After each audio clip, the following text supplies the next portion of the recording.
Hi అండి, ఇది Sunday vlog. ఇప్పుడు టైం అయితే 9:30 అవుతుందనమాట. సండే అయినా మండే అయినా ఏదైనా సరే ఎవ్రీడే 5 o'clockకి లేవక తప్పట్లేదు. యూజువల్గా అయితే సాటర్డే సండే నేను ఫుల్గా పడుకుంటాను. 9:30 10 ఆ టైంకి పిల్లలు లేచినప్పుడు లేస్తారనమాట. పిల్లలు ఇప్పుడే లేస్తారు.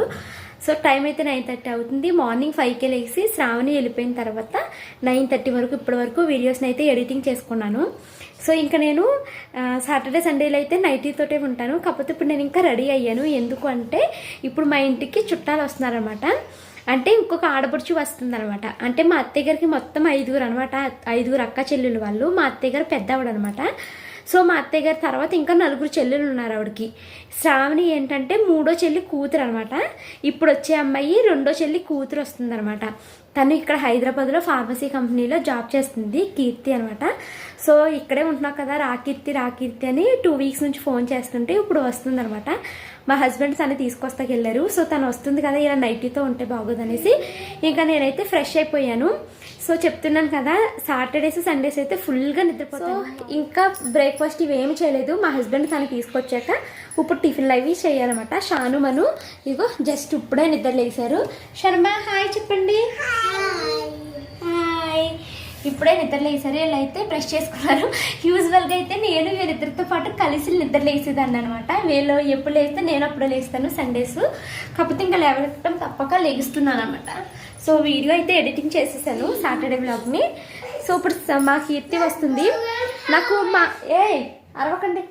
నాకు మా కీర్తిని శ్రావణిని మీకు చూపించాలి అని ఉంటుంది. కాకపోతే ఏంటంటే కొంతమంది భయపడతారు కదా, సోషల్ మీడియాలో మమ్మల్ని చూపించేస్తుంది అన్నట్టు. అందుకని నేను వాళ్ళని చూపించమంటారా అని నేను అడగను, చూపించను కూడా అనమాట. అందుకనేసి సో వ్లాగ్ అయితే కంటిన్యూ అవుతుంది, చూస్తూ ఉండండి. కీర్తిని తీసుకుని మా వారు ఇంటికి వచ్చేసారు. సో నేను ఇంకా అందరికీ టిఫిన్ వేయడం స్టార్ట్ చేశాను. ఇడ్లీ పిండి కొంచెం పులిసిందని ఉల్లిపాయ పచ్చిమిర్చి కలిపి మినపట్ల కింద వేసేసాను. మేమందరం టిఫిన్ తినడం కంప్లీట్ అయిపోయింది.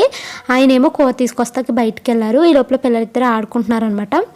సో కీర్తి అయితే టీవీ చూస్తుంది. నేను ఇంకా వంట పని స్టార్ట్ చేశాను. ఆయన చికెన్ తీసుకొచ్చారు. ఫస్ట్ అయితే చికెన్ని నీట్గా వాష్ చేసేసుకుని దానిలోనికి పసుపు, ఉప్పు, కారం, అల్లం వెల్లుల్లి పేస్ట్ వేసుకుని బాగా మిక్స్ చేసుకుని దీన్ని ఒక పక్కన పెట్టాను. ఈరోజు సండే కదా, లంచ్లోనికి నేను చికెన్ కర్రీ అలాగే ఫ్రాన్స్ బిర్యానీ చేస్తున్నాను అనమాట. నేను ఈ 2 రెసిపీలు ఎలా చేస్తాను అన్నది మీతో షేర్ చేసుకుంటాను. నెక్స్ట్ ఇంకొక గిన్నెలోనికి ఫ్రాన్స్ తీసుకుని కారము, అల్లం వెల్లుల్లి పేస్టు, పసుపు, ఉప్పు అలాగే కొంచెం బిర్యానీ మసాలా కూడా వేసి దీనిలోనికి ఒక 3 స్పూన్లు తోడుపెట్టినటువంటి పెరుగును కూడా వేసుకుని బాగా మిక్స్ చేసుకుని దీన్ని కూడా ఒక పక్కన పెట్టుకున్నాను. ఆ రోజు చేసినటువంటి ఫ్రాన్స్ పలావు అలాగే చికెన్ కర్రీ చాలా బాగా వచ్చింది. అందరూ చాలా ఇష్టంగా తిన్నారు. అలా ఇష్టంగా తింటే నాకు చాలా హ్యాపీగా ఉంటుందన్నమాట. సో ఫస్ట్ అయితే నేను చికెన్ వండుతున్నాను. స్టవ్ పైన పెట్టుకుని ఆయిల్ వేసి ఆయిల్ వేడెక్కనిచ్చాను. దీంట్లోనికి ఆనియన్స్ని కట్ చేసి వేసుకున్నాను.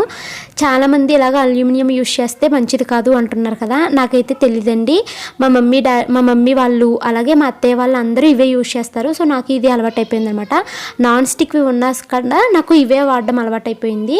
సో ఆనియన్స్ మగ్గిన తర్వాత నేను చికెన్ బాగా మ్యారినేట్ చేసి పెట్టుకున్నాను కదా, అది కూడా యాడ్ చేసుకున్నాను. సో దీంట్లోకి చాలా వాటర్ వస్తుంది కదా, సో నేను ఇంక వాటర్ వేయకుండా కొద్దిసేపు అలా వదిలేస్తున్నాను. అది మగ్గే లోపల నేను 3 గ్లాసుల బాస్మతి రైస్ని తీసుకున్నానండి. దీన్ని నీట్గా వాష్ చేసుకుని పక్కన పెట్టుకుని కొంచెం వాటర్ వేసి నానబెట్టుకున్నాను. సో ఒక 1/2 అవర్ లేదా 1 అవర్ బిఫోర్నే ఇలా నానబెట్టుకుంటాను. నెక్స్ట్ అయితే ఫలాలోకి కావలసినటువంటివన్నీ నేను కట్ చేసుకుని పక్కన పెట్టుకున్నాను. ఈ లోపల నాకు ఇందులోకి వాటర్ అన్నది బాగా ఊరిందనమాట. సో ఇందులో వాటర్ వస్తుంది కాబట్టి అడిషనల్గా మనం వాటర్ ఏమీ యాడ్ చేయక్కర్లేదు. కొంచెం వాటర్ని మాత్రమే యాడ్ చేసుకుని పక్కన పెట్టుకున్నాను. నెక్స్ట్ ఇంకొక స్టవ్ పైన నేను ఇంకొక దాకను పెట్టుకుని దాంట్లోకి 1 స్పూన్ ఆయిల్ 1 స్పూన్ నెయ్యిని తీసుకున్నాను. ఇది మీ ఇష్టమండి, లేదా మీకు 2 స్పూన్లు ఆయిలే కావాలంటే ఆయిల్ తీసుకోవచ్చు. నాకు నెయ్యి వేసుకోవడం ఇష్టం అనమాట. ఆయిల్ వేడెక్కిన తర్వాత ఫస్ట్ అయితే పలావ సరుకుల్ని యాడ్ చేసుకున్నాను. అంటే బిర్యానీ ఆకు, మరాఠీ మొగ్గ ఇలా ఉంటాయి కదా, ఇవన్నీ యాడ్ చేసుకుని తర్వాత కొంచెం వేగిన తర్వాత నేను ఆనియన్స్ని యాడ్ చేసుకుంటున్నామట. ఇవి కూడా కొంచెం మగ్గిన తర్వాత అప్పుడు మనము టమాటా ముక్కలను కూడా యాడ్ చేసుకోవాలి. ఈ ఫ్రాన్స్ పలావ్లోకి మనకి కంపల్సరీ టమాటాని వేసుకుంటూ బాగుంటుంది అంటండి. సో నేను ఎందుకంటే టమాటాను కూడా వేసాను. నేను ఇది సెకండ్ టైం చేస్తున్నాను ఫ్రాన్స్ పలావ్ని. ఫస్ట్ టైం కూడా చాలా బాగా వచ్చింది, సెకండ్ టైం కూడా ఇంకా బాగా వచ్చింది అనమాట. నెక్స్ట్ అయితే ఈ పెరుగుతో కలిపినటువంటి పచ్చిరొయ్యలు ఉన్నాయి కదా, వాటిని కూడా యాడ్ చేసేసుకుని వీటిని కూడా బాగా మిక్స్ చేసి కొద్దిసేపు మూత పెట్టుకుని మనము అలా వదిలేసేయాలి. సో మనకి ఏంటంటే బాగా మగ్గుతాయి అనమాట. కొద్దిసేపు మూత పెట్టి వదిలేసాక మళ్ళీ చెక్ చేసుకుంటున్నాను, కొంచెం వాటరీగా ఉంది, అది కూడా మనము మగ్గనిచ్చేయాలి. సో ఈ లోపల కూర ఎలా ఉంది అన్నది ఒకసారి చెక్ చేసుకుంటున్నాను. కూర కూడా బాగానే ఉంది, వాటర్ అంతా పైకి వచ్చి ఇలా ఉందనమాట, కొంచెం ఉడికిపోయింది ముక్క కూడాని. సో ఇప్పుడు నేను దీంట్లోకి సూర్య చికెన్ మసాలాని యాడ్ చేస్తున్నాను అనమాట. నేను డిమార్ట్లో తీసుకుంటాను, ఇవి 1+1 ఆఫర్లో ఉంటాయి అనేసి చికెన్ మసాలాని సూర్య తీసుకుంటాను, బాగుంటాయి, నేను ఎప్పుడు ఇదే యూజ్ చేస్తాను. సో ఈ లోపల మనకి ఫ్రాన్స్ అన్నది బాగా మగ్గిపోయి ఉన్నాయి అనమాట, పెరుగు అంతా అయిపోయింది. ఇప్పుడు మనము వాటర్ని యాడ్ చేసుకోవాలి. నేను ఈ గ్లాస్తో 3 గ్లాసుల బియ్యాన్ని తీసుకున్నాను కాబట్టి నేను 6 గ్లాసుల వాటర్ని యాడ్ చేసుకోవాలన్నమాట. సో 6 గ్లాసుల వాటర్ని యాడ్ చేసేసుకున్నాను. ఇప్పుడు మనకి ఆల్రెడీ సాల్ట్ని ముందే యాడ్ చేశాను కదా, సాల్ట్ సరిపోయిందా లేదా అన్నది మనం టేస్ట్ని చెక్ చేసుకోవాలి. ఇదే టైంలో మీరు ఎగ్స్ ఏమైనా వేయాలి అనుకుంటే బాయిల్ చేసినటువంటి ఎగ్స్ని వేసుకోవచ్చు, అలాగే కొంచెం కొత్తిమీర కరివేపాకును కూడా యాడ్ చేసుకోవచ్చు అనమాట. సో ఇప్పుడు మనం మూత పెట్టేసి వదిలేద్దాం కొద్దిసేపు. ఎసరు అన్నది బాగా మరగాలండి. ఇలా వన్స్ మనకి ఎసరు మరిగిపోయిన తర్వాత ముందుగానే నానబెట్టుకున్నటువంటి బాస్మతి రైస్ని ఇందులో యాడ్ చేసుకోవాలి. ఇది కూడా నేను బాస్మతి రైస్ని డిమార్ట్లోనే తీసుకుంటాను. సో ఇప్పుడు మనము ఇది వేసిన తర్వాత ఒక 10 to 15 మినిట్స్ అలాగా లో టు మీడియం ఫ్లేమ్లో వదిలేయాలి. వదిలేస్తే ఇంకో చూసారా ఇలా చక్కగా మగ్గిపోతుంది అనమాట. స్లోగా సైడ్ల నుంచి కలుపుకోవాలి, ఇష్టం వచ్చినట్టు తిప్పేస్తే మనకి బియ్యం గింజ అన్నది ముక్కల కింద అయిపోతుంది అనమాట. వన్స్ తిప్పిన తర్వాత మీరు లో ఫ్లేమ్లో పెట్టుకుని ఒక 5 to 10 మినిట్స్ మళ్ళీ అలా వదిలేయాలి. చక్కగా ఏమైనా వాటర్ ఉంటే అది కూడా మగ్గిపోతుంది. ఈ లోపల కూర కూడా అయిపోయింది, ముక్క కూడా బాగా ఉడికిపోయింది. సో నేను ఇంకా ఎక్సెస్ ఉన్న వాటర్ని హై ఫ్లేమ్లో పెట్టి ఉడికిచ్చేసాను, ఆవిరిని పోనిచ్చేసాను అనమాట. సో 10 మినిట్స్ తర్వాత చూస్తే పలావ్ కూడా మొత్తం అయిపోయింది. సో ఇంకా నేను అది ఒకసారి కలిపేసి స్టవ్ ఆఫ్ చేసేసాను. కొద్దిసేపు మూత పెట్టుకుంటే బాగా మగ్గుతుంది అనమాట. సో చికెన్ కూడా అయిపోయింది. లాస్ట్లో కొంచెం వాటర్ ఉందనగా మనము కొత్తిమీర కరివేపాకును కూడా యాడ్ చేసుకోవచ్చు. నా దగ్గర ఇప్పుడు కొత్తిమీర లేదు. సో టైం అయితే 12:30 అవుతుందండి. నాకు వంట మొత్తం కంప్లీట్ అయిపోయింది. సో ఇప్పుడు పిల్లలిద్దరు ఆకలి ఆకలి అంటున్నారు, వాళ్ళు టిఫిన్ తినరు కదా సరిగ్గాని. సో ఆకలి వేస్తుందంటే ఇంకా వాళ్ళిద్దరికి ఫలావ్ పెడుతున్నాను అనమాట. నేను పచ్చిరేలు అవి చేస్తాను కానీ నాకు అసలు ఈ పచ్చిరేలు అంటేనే తినబుద్ధి కాదనమాట. 1 లేదా 2 పచ్చిరేలు కంటే ఎక్కువ తినను. సో ఫస్ట్ అయితే పిల్లలకి తినిపించడం కోసం రెడీ చేస్తున్నాను. మా పిల్లలు ఏంటంటే ఈ చికెన్లోని మెత్తని ముక్కలు అస్సలే తినరు, బోన్స్ పక్కన ఉన్నటువంటి ముక్కలు అయితే వాళ్ళకి మెత్తగా నవ్వులుతాయి అనేసి ఆ బోన్స్ ముక్కలు మాత్రమే వేయించుకుంటారన్నమాట. సో బోన్స్ ఎక్కడున్నాయి చూసి ఆ ముక్కలు మాత్రమే వేస్తాను. సో పిల్లలిద్దరికీ తినిపించడం అయిపోయింది, మేము తినేసాము. ఇక్కడ నేను సామాన్లు కొన్ని ఉన్నాయి సింక్లోని, అవన్నీ నీట్గా క్లీన్ చేసేసుకుంటున్నాను అనమాట. సో సామాన్లు తోముతున్నప్పుడు వాటర్ పడిపోతుంది, ఏదైనా ఒక టిప్ చెప్పండి అనేసి సింధు నన్ను లైవ్లో అడిగారండి. నేను ఇలాగే సామాన్లు తోముతున్నప్పుడు ఆ ట్యాప్ని సన్నగా పెట్టుకుంటాను అనమాట. మనం ఇలా సన్నగా పెట్టుకుంటే మనకి వాటర్ అన్నది మీదేమీ పడదు, ఎన్ని సామాన్లైనా మనము తోముకోవచ్చు, అలాగే వాటర్ కూడా వేస్ట్ కాదనమాట. సో నేనైతే ఎడిషనల్గా ఏమి టిప్స్ ఫాలో అవ్వను, ఇదే ఫాలో అవుతాను. హాయ్ అండి, భోజనాలు అన్నీ అయిపోయినాయి. మీరు అందరూ శ్రావణి ఎవరని అడుగుతున్నారు కదా. సో ఇప్పుడు నేను శ్రావణిని చూపిస్తాను, అలాగే ఇంకొక ఆడపడుచు వచ్చింది అన్నాను కదా కీర్తి, వాళ్ళిద్దరిని మీకు చూపిస్తాను. నేను కీర్తి, హాయ్ చెప్పు కీర్తి. తను శ్రావణి ఎవరని అడుగుతున్నారు కదా అందరూ.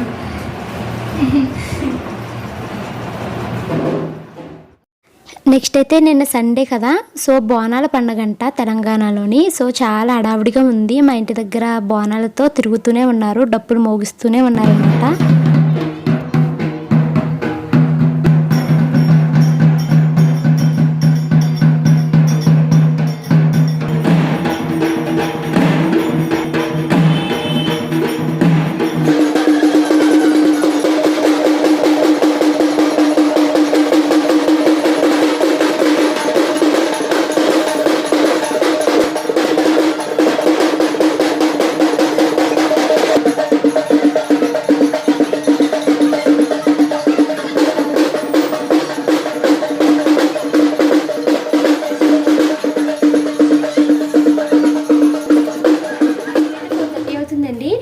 పక్కన టీ పెడుతున్నాను, టీ కాగుతుంది. సో ఈరోజు నేను పిల్లలకి అలాగే శ్రావణి వాళ్ళు తింటారనేసి స్వీట్ కార్న్ అయితే ఉడక పెడదాం అనుకుంటున్నాను. మొన్న సంతలో తీసుకున్నాను అన్నమాట. ఇది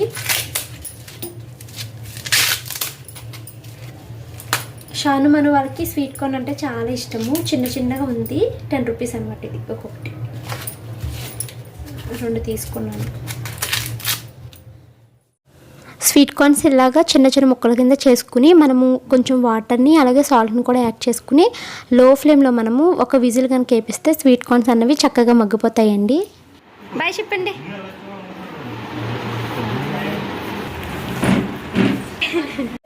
ఇంకా 5 ఆ టైంకి కీర్తి వెళ్ళిపోతుంది అనమాట. కీర్తిని దింపొచ్చిన తర్వాత మేము కరాటే క్లాస్కి వెళ్దాం అనుకున్నాము షానుని తీసుకుని. కాకపోతే బోనాల పండుగ గురించి కరాటేకి 2 days అయితే హాలిడేస్ ఇచ్చేసారంట. మాకు ఆ విషయం తెలియక షాన్విని రెడీ చేస్తాను. సో ఇంకా కరాటే క్లాస్ లేదు అని తెలిసాక ఇంకా టైం వేస్ట్ చేయడం ఎందుకనేసి షాను మనకి ఎగ్జామ్స్ వస్తున్నాయని చెప్పాను కదా, సో పిల్లలిద్దరిని చదివించడం స్టార్ట్ చేశాను. సో ఈ వ్లాగ్లో పిల్లలకి ఎగ్జామ్ టైంలో వాళ్ళకి ఎలా రివిజన్ చేపిస్తాను అన్నది మీతో షేర్ చేసుకుంటానండి. ఇవి వచ్చేసి షాను మను యొక్క exam time table. 3 days exams అనమాట. రోజుకి 2 జరుగుతాయి, లాస్ట్ డే మాత్రం ఒకటే ఉంటుందన్నమాట. సో ఇప్పుడు ఏంటంటే నేను ఒకటి చెప్తానండి, మనకి పిల్లలైనా పెద్దలైనా మీకు ఎగ్జామ్స్ ఉన్నప్పుడు మొదటి నుంచి చదవకుండా చివరి ఎగ్జామ్ నుంచి చదువుకోవడం స్టార్ట్ చేయండి. సో మీకు లాస్ట్ ఇంకా ఒక రోజు 2 రోజులు ఉందనక ఫస్ట్ ఎగ్జామ్స్ చదువుకుంటే మీకు బాగా గుర్తుంటుందన్నమాట. అలాగే మీరు ఎగ్జామ్ ఉంది అన్నప్పుడు 2-3 days ముందు కూర్చుని కంఠస్థ పట్టేసి బట్టి పట్టేసి చదవడం కాకుండా ఏ రోజు సబ్జెక్ట్ని ఏ క్లాస్ ఎప్పుడైతే అప్పుడే చదువుకోవడం బెస్ట్ అనమాట. నేనైతే పిల్లలిద్దరిని బాగా ప్రిపేర్డ్గానే ఉంచాను. జస్ట్ ఇప్పుడు ఒక్కసారి రివిజన్ ఇస్తే సరిపోతుంది అనమాట. సో పిల్లలకి మనము ఏది చెప్తున్నా చాలా క్లియర్గా అర్థమయ్యేలాగా చెప్పాలి. ఆల్రెడీ ఇది షాను మనుకి ఎగ్జామ్లో ఏం అడుగుతారు ఏంటి అన్నది వాళ్ళకి క్వశ్చన్ పేపర్స్ అయితే ఇచ్చేసారనమాట. సో నేను ఇవన్నీ ఆల్రెడీ 1 week నుంచి వాళ్ళకి ప్రాక్టీస్ చేయించేసాను. ఇప్పుడు ఒక్కసారి మళ్ళీ అది నేను టెస్ట్ కింద ఇంట్లో పెడతాను. సో దానివల్ల వాళ్ళకి పర్ఫెక్ట్గా అక్కడ రాయగలుగుతారు అనమాట. సో పిల్లలకి ఇలాగ క్వశ్చన్ పేపర్స్ ఇచ్చినప్పుడు అది మనం చదివేసి వాళ్ళకి ఆన్సర్స్ చెప్పించడము లేదా వాటిని బట్టి పట్టించడం కాకుండా ప్రతి ఒక్క క్వశ్చన్ని వాళ్ళ చేత మీరు చదివించడం స్టార్ట్ చేయండి. అంటే ఇప్పుడు సపోజ్ ఇక్కడ ఒక క్వశ్చన్ ఉంది కదా, ఆ క్వశ్చన్ని నేను చదవకుండా షాన్వి చేత లేదా మను చేతనే చదివిస్తాను అనమాట. సో దీనివల్ల ఏంటంటే వాళ్ళకి క్వశ్చన్ అన్నది చదవటం వస్తుంది, ఆలోచిస్తారు ఏంటి అన్నది, కరెక్ట్ ఆన్సర్ ఏంటి అన్నది గెస్ చేయగలుగుతారు. I have dash fingers in my hands. Okay. How many fingers in your hand? I have 10 fingers in my hand. 10 fingers for both hands. For single hand you have 5 fingers only. Okay. Next. I use my legs to dash. A. Walk. B. Eat. C. Smell. I use my legs. Show me your legs. Legs తో నువ్వేం చేస్తావు? అన్నం తింటావా? No. మరి ఏం చేస్తావు legs తో? Walk చేస్తావు. ఇంకా kick. Very good. Jump. Run. ఇవన్నీ మనము లెగ్స్ తో చేస్తాము. Very good. నెక్స్ట్. ఇలా మనము పిల్లల చేత చదివిస్తున్నప్పుడు దాంట్లో ఉన్నటువంటి ప్రతి పదాన్ని వాళ్ళకి ఎలా చెప్తే అర్థమవుతుందో అలా క్లియర్గా అర్థమయ్యేలాగా చెప్పండి. సో దీనివల్ల వాళ్ళకు మర్చిపోకుండా లాంగ్ టర్మ్లో గుర్తుంచుకుంటారన్నమాట. నెక్స్ట్ ఇలాగా మిస్సింగ్ లెటర్స్ లాంటివి ఇచ్చినప్పుడు జస్ట్ ఏ లెటర్ అయితే మిస్ అయ్యిందో దాన్ని వాళ్ళకి బండగా గుర్తుంచుకోమని చెప్పడం కాదు, లేదా వాళ్ళు అలా చేస్తుంటే అది తప్పు అని మనం చెప్పాలి. ఇలాంటి మిస్సింగ్ లెటర్స్ ఇచ్చినప్పుడు పిల్లలకి కంపల్సరీ దాని యొక్క స్పెల్లింగ్స్ని రాయడం అన్నది నేర్చుకోవాలి. అంటే దాని స్పెల్లింగ్స్ వాళ్ళకి చూడకుండా రాయడం రావాలి. సో ఇలా చూడకుండా వాళ్ళకి స్పెల్లింగ్స్ అన్నది రాయడం వచ్చింది అంటే ఎన్ని మిస్సింగ్ లెటర్స్ ఇచ్చిన వాళ్ళు క్లియర్గా రాయగలుగుతారన్నమాట. సో ఇలాంటి మనము స్పెల్లింగ్స్ని నేర్పించాలి అంటే పిల్లలకి ఫస్ట్ మీరు పొలిటికల్ సౌండ్ని నేర్పించాలి. అంటే ఏకి ఏ సౌండ్ వస్తుంది, బీకి ఏ సౌండ్ వస్తుంది అన్నది పొలిటికల్ సౌండ్ని నేర్పించాలి. ఇలాంటి పొలిటికల్ సౌండ్స్కి సంబంధించి రైమ్స్ యూట్యూబ్లో చాలా ఉన్నాయండి. నేను కూడా అవి చూసే పిల్లలకి నేర్పించాను. మనము వన్స్ పిల్లలకి పొలిటికల్ సౌండ్ని నేర్పిస్తే స్పెల్లింగ్స్ అన్నది వాళ్ళు చాలా క్లియర్గా రాయగలుగుతారు అన్నమాట. సో మిస్సింగ్ లెటర్స్ లాంటివి ఇచ్చినప్పుడు కంపల్సరీ వాళ్ళకి స్పెల్లింగ్స్ నేర్పండి. వన్స్ వాళ్ళకి స్పెల్లింగ్స్ మీరు నేర్పించిన తర్వాత ఇదే మిస్సింగ్ లెటర్స్ని మీరు ఒక బుక్ పైన రాసి వాళ్ళకి ఇస్తే వాళ్ళు కరెక్ట్గా రాయగలుగుతారన్నమాట. సో అలాగే మనము దేని యొక్క ఫంక్షన్ ఏంటి అన్నది వాళ్ళకి క్లియర్గా చెప్పాలి. ఇక్కడ మ్యాచ్ ద ఫాలోయింగ్లో ఐస్ యొక్క ఫంక్షన్ ఏంటి, నోస్ యొక్క ఫంక్షన్ ఏంటని ఇలాంటివి అడిగారు కదా. సో దానికి ఐస్ మనకి ఎందుకు ఉపయోగపడతాయి, చూడడానికి ఉపయోగపడతాయని ఎలా చెప్పడం కాకుండా మనం వాళ్ళకి అర్థమయ్యేలాగా ఏదో ఒక ఎగ్జాంపుల్ చెప్తూ వాళ్ళకి ఇవ్వాలన్నమాట. సపోజ్ ఇప్పుడు నీకు అక్కడ ఒక వస్తువు కనిపిస్తుంది కదా, ఆ వస్తువు నువ్వు చెవులతో చూస్తున్నావా కాళ్ళతో చూస్తున్నావా అని ఇలా అడుగుతూ ఉండండి. అప్పుడు వాళ్ళే చెప్తారు కదా లేదు నేను కళ్ళతో చూస్తున్నాను అని చెప్తారు కదా, అలా అనమాట.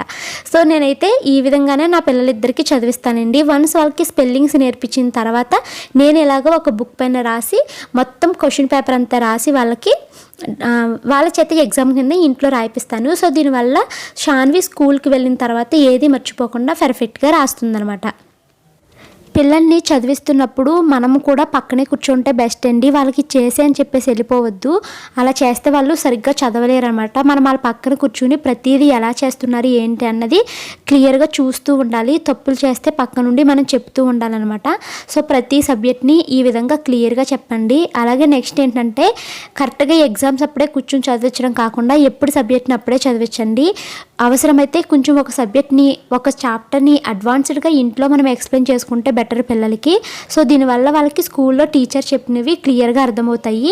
అలాగే స్కూల్లో టీచర్ చెప్పిన తర్వాత ఇంటికి వచ్చిన తర్వాత మళ్ళీ మనం ఎక్స్ప్లెయిన్ చేసుకోవాలి. దీనివల్ల పిల్లలు మర్చిపోరు అనమాట. నేనైతే ఇలాగే చేస్తాను. టీచర్ చెప్పేదానికి అడ్వాన్స్గా ఒక చాప్టర్ ముందు ఇంట్లో కవర్ చేస్తాను. హాలిడేస్ అయినా ఏదైనా సరే ప్రతిరోజు 2 గంటలు చదివిస్తాను. ఇంట్లో దానికంటూ ఒక రఫ్ నోట్స్ని మెయింటైన్ చేస్తాను. ఆ రఫ్ నోట్స్లో ప్రతిదీ దాని చేత రివిజన్ చేపిస్తూ ఉంటాను, రాయిపిస్తూ ఉంటాను అనమాట. అలాగే పిల్లలకి ఎగ్జామ్ అంటే భయం లేకుండా చూసుకోవాలి. మా షానుకు అయితే ఎగ్జామ్స్ అంటే చాలా సంతోషంగా ఫీల్ అవుతుందన్నమాట. సో ఇదేనండి, నేనైతే ఇలాగే ఫాలో అవుతాను పిల్లల్ని చదివించేటప్పుడు. నెక్స్ట్ అయితే ఆ రోజు ఈవినింగ్ మేము బయటికి వెళ్ళాము. ఎక్కడికి వెళ్ళాము ఏంటి అన్నది నెక్స్ట్ వ్లాగ్లో మీతో షేర్ చేసుకుంటాను. ఇప్పుడు వీడియో లెంతీ అయిపోతుంది కదా, రేపు వీడియోలో ఎక్కడికి వెళ్ళాము ఏంటి అన్నది కంటిన్యూషన్ చేస్తానండి. Thank you so much for watching this video. ఈ వీడియోలో చెప్పిన ఇన్ఫర్మేషన్ కనుక మీకు నచ్చితే ప్లీజ్ లైక్ చేయండి, కామెంట్ చేయండి. ఇంకా సబ్స్క్రైబ్ చేసుకోకపోతే ప్లీజ్ సబ్స్క్రైబ్ చేసుకుని నన్ను సపోర్ట్ చేయండి. Bye bye.